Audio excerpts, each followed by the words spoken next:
ожидаем. До утра?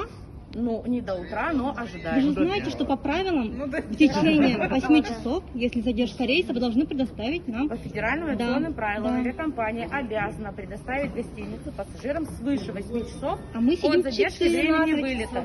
14 Свыше 8 часов. На что смена, которую я приняла сейчас 21 час, и дневные специалисты, которые работали, сказали, что они сообщили всем пассажирам о том, что кому нужна гостиница. Нет, такого не было. Этого Нам не эта было. девушка...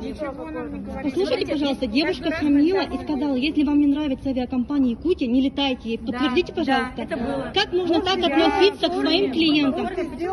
Я нашла. Возврат билетов было такое вот предложение. Да. Дело в том, что отвечать за работу предыдущих специалистов я не могу. В своем лице Организация вы едина, вы команда единая. Согласна. Команда мы единая, поэтому я сейчас спустилась к вам и Я объясняю уже вам 2 полностью часа. поэтапно, в связи с чем я позвонила специалистам и спросила, в связи с чем не была предоставлена гостиница. На что мне был дан ответ, что всем пассажирам было озвучено, Нет, что нет, гостиница все будет пассажиры предоставляться. подтверждают. Коллективно можно писать заявление куда угодно. Девушка, мы уже нашли номер вашего руководства. Я собираюсь ему писать.